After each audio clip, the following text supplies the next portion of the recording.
Hello everyone, welcome to All Season Stories. We're reading a rendition of The Three Little Pigs, an architectural tale. This one is retold by Stephen Guarnacia.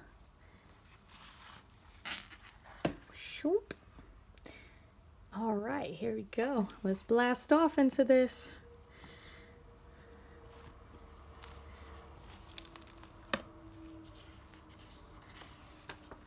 The Three Little Pigs.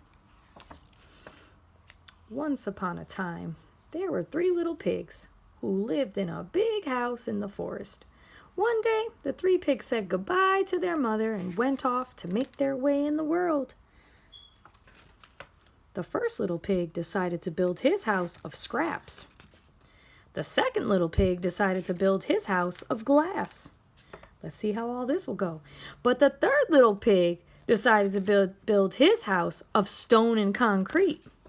Now there was an evil wolf who lived in the woods nearby. One day he came to the house of the first little pig and said, little pig, let me come in." But the pig answered, "Not by the hair of my chinny chin chin." This made the wolf so angry that he said, "Then I'll huff and I'll puff and I'll blow your house in." The wolf huffed and he puffed and he blew the house of scraps away. The first little pig ran as fast as he could to the house of his next brother. Soon, the wolf came to the house of the second little pig.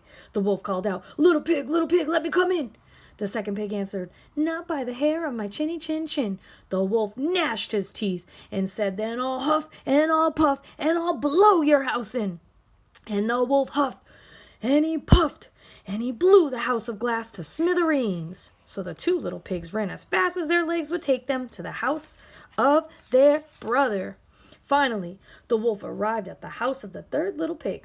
The wolf growled at the door, little pig, let me come in." But the third little pig replied, "Not by the hair on my chinny chin chin." This enraged the evil wolf, like he was real mad, and who roared, "Then I'll huff and I'll puff and I'll blow your house in." So he huffed and he puffed and he huffed and he puffed and he puffed and he huffed, but he couldn't budge the house of stone and concrete. The wolf said, "Little pig, meet me tomorrow morning at 7 at Farmer Wright's, and I'll show you a fine tomato greenhouse." But the pig awoke at 6, picked the best tomatoes in the greenhouse, and was home slicing them for lunch by the time the wolf arrived. "I'll get you yet," said the wolf under his breath. The wolf returned to the third pig's house and said, "Little pig, meet me tomorrow morning at 6 o'clock at Farmer Johnson's, and I'll show you an orchard full of tasty apples." The next morning at 5, the pig was picking the best apples in Farmer Johnson's orchard when along came the wolf. "Good, aren't they?" said the wolf. "They certainly are," said the pig. "Here, try one." As the wolf chased the apple, the third pig ran home to his house of stone and concrete. That evening, the wolf went back to the third little pig's house and said, "I'll meet you at Frank's flea market tomorrow morning at 5 o'clock. So the pig arrived at 4. He was admiring a fine rug when he saw the wolf approaching.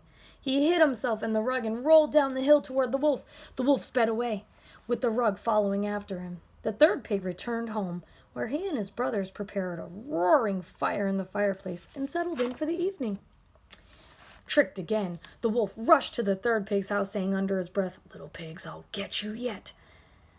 The wolf climbed onto the roof and shouted down the chimney, "I'm coming in to get you!" But the wolf tumbled into the roaring fire, scorching his tail.